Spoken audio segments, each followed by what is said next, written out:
It was one of those days where everything felt like routine until it didn't. My name's Carol, and running a hotel pretty much sums up my life. The hustle of check-ins and check-outs never ends, and you gotta be ready for anything, especially complaints. So, there I was at the front desk, when this guy comes storming over. He looked like money from head to toe, fancy suit, slicked back hair, the works.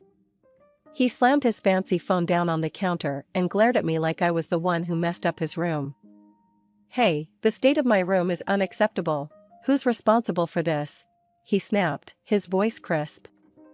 I put on my best customer service smile, trying to smooth over the rough start. "I'm really sorry about that. I'm Carol, the manager. Let me fix this for you right away." He huffed, eyeing me with suspicion. "I hope so." I was about to call the owner. "What's your name again?" "Carol," I repeated, keeping my tone even. "Let's sort this out. How about I upgrade you to one of our best rooms? On the house, to make up for the inconvenience." As we walked to the new room, I noticed his gaze softening. "Sorry for blowing up like that," he said, scratching the back of his neck. "Name's James. I've been on the road for weeks, and it's wearing me down." "No worries, James. We all have those days. Let's just make sure the rest of your stay is pleasant," I said, opening the door to a top-tier room. He peered inside and his face lit up. "This will do nicely, thanks."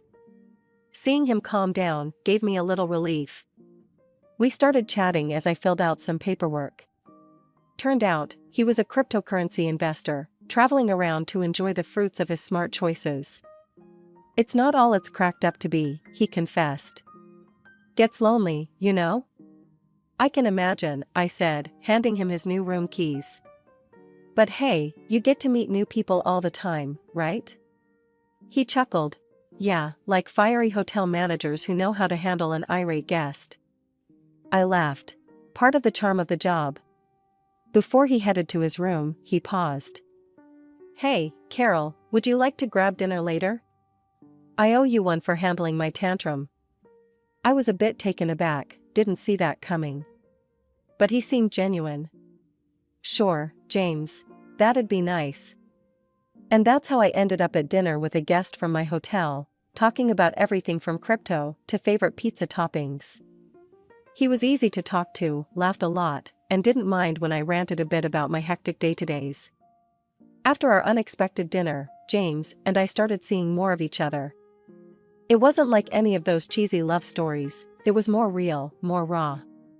We'd meet up after my shifts at the hotel, sometimes grabbing a late-night bite or just walking and talking until the early hours. One evening, we were at this little dive bar, the kind where everyone knows your name and the beer's always cold. We were tucked away in a corner booth, the noise of the bar a dull background hum to our conversation. James was picking at the label on his beer bottle, something he did when something was on his mind. "You know, Carol, I've traveled a lot, seen a lot of places, but it's kinda lonely, this road life." "Yeah?" I took a sip from my drink, watching him closely. "Why keep at it then? Why not settle down or something?" He laughed, a short, dry sound. "Settle down? And do what? Invest in real estate, get a dog, and mow the lawn on Sundays? That's not me." I chuckled, shaking my head.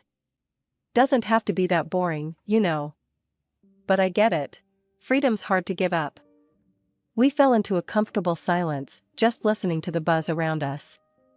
Then, without even realizing it, I started talking about my own life, more than I'd ever shared with anyone in a long time. "You know, after my folks died, it was just me and my little sister, Anna. Had to grow up fast, take care of both of us. I put everything on hold, her schooling, her life, it all depended on me." James turned to me, his expression serious. "That's heavy, Carol. Must have been tough, being thrown all that responsibility." "Yeah, it was hell. But what do you do, right? You play the hand you're dealt." I shrugged, trying to keep the mood from dipping too low. "But you've done well for yourself, managing a hotel and all." He was trying to lighten the mood, I could tell. I laughed, a genuine laugh this time. Yeah, I guess. Managing the hotel, handling the bills, and making sure Anna got a more or less normal life. He leaned in, his eyes intent. You're remarkable, you know that? Stop it, I swatted his arm playfully, but inside, his words warmed me, made me feel seen. So, what about you? You ever think about family? I asked, turning the tables on him. James shifted uncomfortably. Ah, family. That's a tricky one. Let's just say my folks and I don't see eye to eye. They have their empire, and I have my road. An empire, huh? I teased, bumping his shoulder with mine. Sounds fancy. He gave a rueful smile. Not as fancy as it sounds. More like a lot of expectations and golden handcuffs. We spent hours just talking that night. It was as if opening up to each other broke down some walls. I didn't notice the time until the bartender started putting chairs up on the tables. Things with James had been going surprisingly smooth. We'd spent weeks together. But he'd always kept a bit of distance when it came to serious stuff, like where this was all going. That is, until one evening when everything changed. I had invited James over to my place for dinner. It was the first time he'd seen where I lived, apart from picking me up for dates. He walked around my apartment, taking it all in. This is nice, really nice, Carol. Didn't figure you for living somewhere like this, he said, genuinely surprised. I laughed, spreading my arms wide. What, you thought I lived in a shack or something? After my parents passed, they left us pretty well off. Sold their house, bought an apartment for Anna, and I made the first payment on the mortgage. And this place is mine. James nodded, impressed. You've done well for yourself. Really well. The evening went on, and after dinner, we sat on the couch, a bottle of wine between us. That's when he dropped the bombshell. Carol, I've been thinking a lot lately, about us. I raised an eyebrow, my heart starting to race. Oh yeah? And what have you been thinking? He took my hand, his eyes locking on mine. I love you, Carol. I know I said I wasn't looking to settle down, but with you, it's different. I can't imagine being anywhere else but here. With you. The words hit me like a tidal wave. Just weeks ago, he was Mr. Non-commitment, and now this? But looking into his eyes, I saw something genuine. Are you serious, James? This isn't you just being caught up in the moment? He shook his head, squeezing my hand. I've never been more serious about anything. Carol, will you marry me? The question hung in the air, thick and heavy. My mind raced, but my heart was already answering before I could think twice. Yes. Yes, I'll marry you. And just like that, we were engaged. A couple of weeks later, James gave me a beautiful ring, simple, but elegant. It felt surreal, like stepping into a dream I didn't want to wake up from. James started talking about the wedding almost immediately. You deserve something spectacular, Carol. Let's throw a wedding that no one will forget, he said one evening as we looked over budgets and venues. I was hesitant when he proposed the financial plan. I was thinking, since I've got the contacts, I'll organize everything. You just provide the funds, say, $50,000? I'll cover the honeymoon in the most luxurious hotel in the world, and then we'll get a house together. The amount made me pause. It was a lot, most of what I had. But looking at him, filled with excitement, made me push my doubts aside. Okay, if you think that's best. I trust you, James. I transferred the money into his account, and he took over the planning. As I watched him throw himself into the arrangements, my heart swelled. Here was a man who had walked into my life unexpectedly, but now felt like he'd always been a part of it. I went to bed each night with a smile, thinking about how lucky I was, how perfect everything was turning out. As the wedding plans were picking up steam, I figured it was time James met my sister, Anna. She was the only family I had left, and her opinion mattered to me, even if she could be a handful sometimes. We decided to meet up at the local diner where Anna worked as a waitress. The bell jingled as we walked in, and Anna spotted us right away, her face lighting up. "Hey, sis." Anna waved us over, then her eyes slid over to James. "And you must be the famous fiancé. I've heard loads about you." James flashed his $1,000,000 smile, stepping forward to shake her hand. "And you must be the beautiful sister I've been told so much about. You two could be twins." I rolled my eyes, feeling a mix of pride and annoyance. Okay, cut it out with the charm, mister." Anna laughed, but then leaned in with a mischievous glint in her eye. "So, James, are you as rich as they say? My sister sure knows how to pick 'em." "Anna," I hissed, embarrassed. She always knew how to push my buttons. James just chuckled, taking it in stride. "Well, I'd done all right for myself, but Carol's right, it's not about the money. It's love that really counts." Anna raised an eyebrow, looking impressed. "Smooth talker, huh? I like him." Over the next few weeks, James proved to be the perfect gentleman. He was charming, attentive, and never made me feel like he was anything but utterly devoted to me. He didn't even bat an eye at Anna's flirtatious antics, which was a relief. One day, in the midst of all the wedding chaos, my best friend Liz and I went to a bridal salon to pick out my wedding dress. The place was draped in silk and satin, a bridal heaven. As I was being zipped into one of the gowns, I heard a familiar laugh from the next booth. Curious, I poked my head around the curtain, and there was Anna, twirling in front of a mirror in a wedding dress. "Anna, what in the world are you doing in a wedding dress?" I asked, my voice echoing my bewilderment. She stopped twirling and gave me a crooked smile. "Oh, just trying some stuff on. You know, for fun." Liz, who'd come around to see what the fuss was about, chuckled.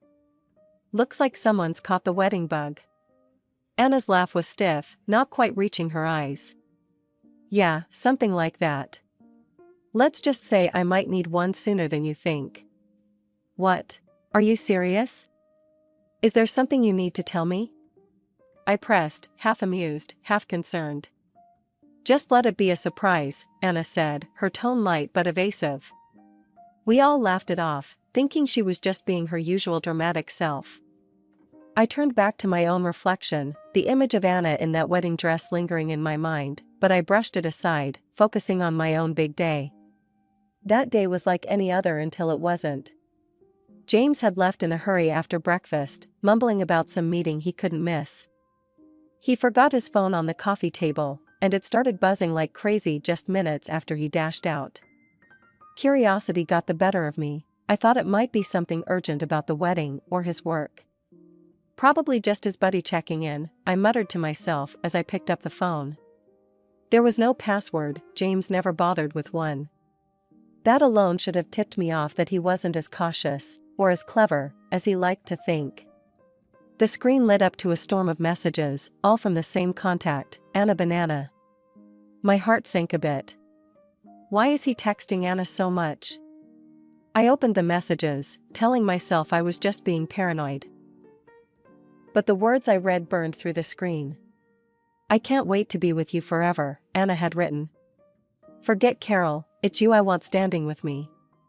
And James, the man I was about to marry, replied, "Soon, love. We just need to play along a little longer." She's so clueless, it's almost funny. I scrolled through more messages, each one a stab in the heart. They talked about the wedding, about me, about how they'd use my money to start their life together, once I was out of the picture. But the most disgusting thing is that Anna was pregnant by James. The room spun around me. I felt sick. My sister, my baby sister, who I'd practically raised on my own, was stabbing me in the back. And James, the man who'd promised to love and protect me, was the knife in her hand. An hour later, James came back, looking flustered. "Hey, babe, seen my phone?" he asked, kissing my cheek like nothing was amiss. I handed it over with a smile plastered on my face, the same one I'd worn 1,000 times before. "You left it here," I said sweetly. "Must be losing your touch, leaving your lifeline around." As he scrolled through his phone, presumably checking for missed messages, I watched him closely. Does he have any idea that I know? Does he even care? But James was oblivious, caught up in his own deceitful world. He laughed at something on his screen, and I felt my hands clench into fists. Laugh it up, James. Enjoy it while it lasts. Later that night, as we lay in bed, he was all smiles and plans for the future, our future. It's going to be perfect, Carol. This wedding, our life together. You'll see. I turned to face him, my heart a battleground of love and loathing. I'm sure it will be, I murmured, letting him pull me close. Absolutely perfect. As he drifted off, I lay awake, staring at the ceiling. The gears in my mind were turning, plotting, planning. I wasn't going to be the victim in this twisted play. They wanted a show? I'd give them one they'd never forget. But first, I had to act the part of the doting fiancé, just a little longer. The day of the wedding had arrived, and with it, a performance worthy of an award. The grand hall was filled with flowers, and our guests whispered excitedly, none the wiser of the drama about to unfold. Just as we were about to exchange vows, the doors at the back of the hall burst open. Anna, in a wedding dress, marched up the aisle like she owned the place. The crowd gasped, turning to watch her approach. She didn't stop until she reached us, pushing me aside with a dramatic flair. I'm the one who deserves to be here, Carol. Not you. I'm having his baby, she declared loudly, turning to James. Tell her, tell everyone. James let go of my hand and laughed, an ugly sound that echoed off the walls. Thank you, Carol, for this lavish wedding setup. It's perfect, for me and your sister. The guests murmured, shock written on every face. James continued. Why don't you take a seat, Carol? Enjoy the show as a guest. His words were meant to wound, but I simply smiled, stepping back gracefully. Of course, I wouldn't miss it for the world, I said, my voice calm and even. Their smug smiles faltered, confusion flickering as I walked away without a scene.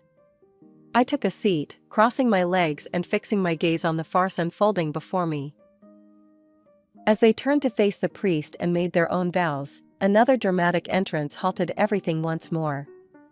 A woman, clearly older and carrying an air of fury like a storm, marched down the aisle. James, she bellowed, making him pale. You lying, cheating scumbag. The whole room froze. James's fake smile slipped, revealing a hint of the panic he felt as the woman stood before us all. I am his wife, and mother to his child, which he has conveniently forgotten along with the vows he made to me. Anna's face drained of color, her legs nearly giving out beneath her. She looked from James to the woman, then to me, a silent plea for help. I also have a little gift for everyone, I said, standing up. My voice carried clearly, every word enunciated with cold precision. James isn't just a bigamist. He's broke. A private detective confirmed he's drowning in debt, his investments failed, and worst of all, he's been stealing from his own family.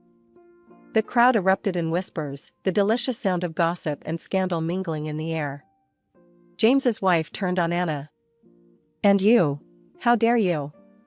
She advanced on my sister, who stumbled back, tears streaming down her face. I watched, a bittersweet satisfaction settling in my chest. This was the culmination of weeks of pain and planning. Seeing them unravel, watching as their worlds crumbled, was a vindication, yet it left a hollow ache deep inside. The real wife's accusations continued, her voice sharp and unforgiving. He's left us nothing, and you think he'd build something with you? Wake up, girl. Anna sobbed, her dream wedding turning into a nightmare. James attempted to speak, to salvage some shred of dignity, but his wife slapped him hard across the face, the sound a sharp crack that echoed through the hall. Just as the guests began to process the shocking revelations, another pair of uninvited guests stormed through the doors, James's parents. The elderly couple looked every bit the part of disgruntled aristocracy, their faces etched with disbelief and anger as they took in the scene before them. The father, a stern-looking man with a sharp suit, was the first to speak, his voice booming over the murmurs of the crowd. I am utterly ashamed of you, James. To think you could descend to such deceit, he bellowed, his gaze piercing his son as if trying to incite remorse with his words alone. His mother, a fragile-looking woman with tear-streaked cheeks, clutched a handkerchief tightly. My son, how could you, she sobbed. This is not how we raised you. Deceiving these women, it's unforgivable. James stood there, his usual suave demeanor crumbled under the weight of public familial disapproval. He tried to speak, to explain, but his father cut him off. You are no longer a part of this family's legacy. Consider yourself without an inheritance, his father declared, his voice cold and final. The room erupted into chaos once again, with guests pulling out their phones, likely capturing the downfall of what was supposed to be my dream wedding. In the weeks that followed, I took James to court. My lawsuit demanded the return of the $50,000 I had foolishly handed over for what was supposed to be our wedding. The evidence was overwhelming, and the judge ruled in my favor, ordering James to repay every penny. His lawful wife wasn't far behind with her legal actions. She sued him for emotional distress, deception, and sought alimony for their daughter. I attended every court session, a bittersweet feeling of vindication accompanying me each time I watched James face the consequences of his actions. Beside him, surprisingly, was Anna, who had chosen to support the man who had nearly destroyed me. One day, outside the courtroom, Anna confronted me. He loves me, Carol. And I love him. We're going to get through this, no matter what you or anyone else thinks. I stared at her, the sister I once loved, now hardly more than a stranger. Love? You call this love? He used us both, Anna. Open your eyes. He's a liar. But he's changed. He'll change for me. You just couldn't see the good in him, Anna retorted, her voice shaky yet defiant. Shaking my head, I felt a cold laugh escape me. Good? There's no good in him, Anna. He's a con artist. And you're just another one of his marks. As I walked away, the weight of everything that had happened pressed down on me.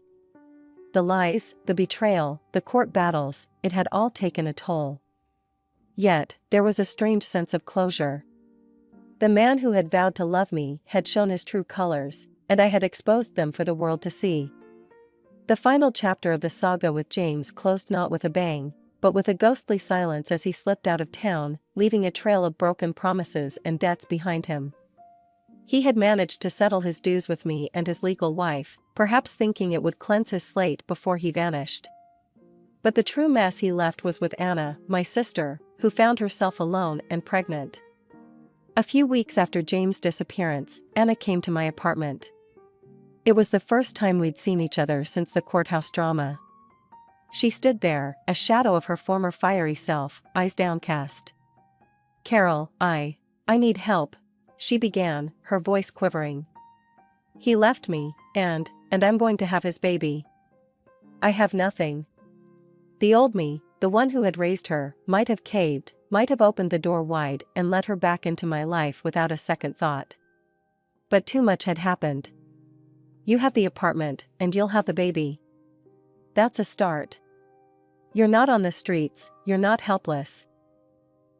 But I don't have any money, Carol. The bills, the baby. I need support. I shook my head, the decision firm in my heart even as it ached to see her like this. You made your choice, Anna. You can make another now. Figure it out, like I had to when Mom and Dad died. Like I did when you stabbed me in the back. She sobbed, covering her face with her hands, her body shaking. I never meant to hurt you. I thought I was in love. I really did. Love doesn't lead you to betray your family. Love doesn't make you a spectator at my humiliation. You didn't love me enough to stay away from him, to come clean before everything fell apart. Anna looked up, desperation written all over her face. So, that's it? You're just going to turn me away? Yes, that's it. You're going to walk away from here, and you're going to take care of your child. Alone. Like I took care of you. Turning back into my apartment, I closed the door on her cries, a final, echoing slam that sealed my heart along with it. It was the hardest thing I had ever done, but necessary. Life after that day resumed with a quiet normality I hadn't realized I'd missed. I threw myself back into my work, took up old hobbies I'd neglected, and slowly rebuilt the independence that had always defined me. As for Anna, I heard through family friends that she had her baby, a little girl. They said she was managing, getting by.